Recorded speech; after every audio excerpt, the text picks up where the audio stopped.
Shalom jemaat yang terkasih di dalam Tuhan Yesus Kristus.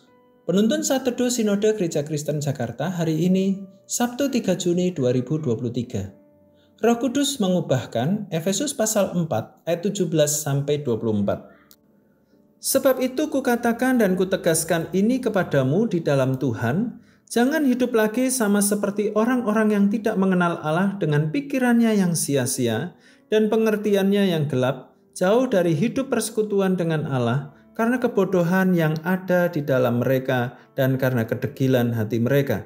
Perasaan mereka telah tumpul sehingga mereka menyerahkan diri kepada hawa nafsu dan mengerjakan dengan serakah segala macam kecemaran. Tetapi kamu bukan demikian. Kamu telah belajar mengenal Kristus.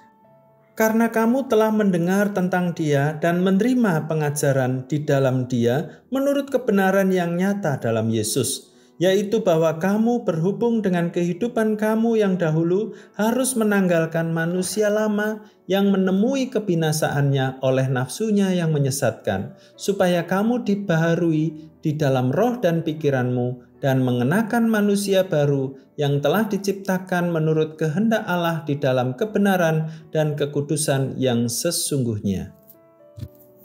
Setelah seharian keluar rumah, kita tentu segera membersihkan diri dan mengganti baju kita yang kotor dan berdebu dengan baju yang bersih dan wangi.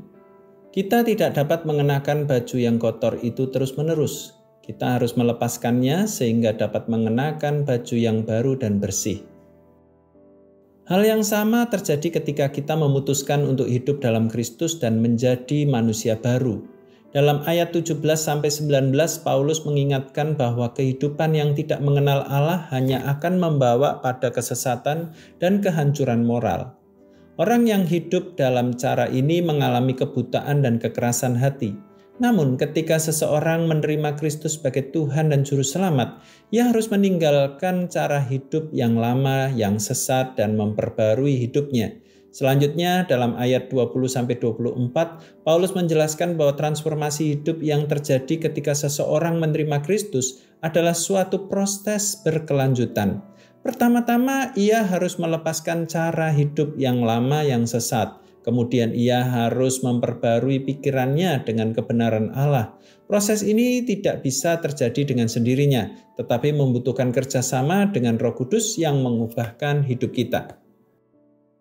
Agar mengalami perubahan hidup yang sesuai dengan kehendak Allah, kita harus mengubah pola pikir dan cara hidup kita yang tidak sesuai dengan kebenaran firman Tuhan.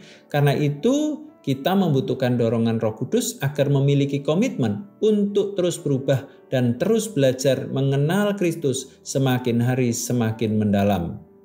Perubahan tidak akan terwujud tanpa komitmen untuk memulainya dan keinginan untuk berubah. Selamat beraktivitas, Tuhan Yesus memberkati.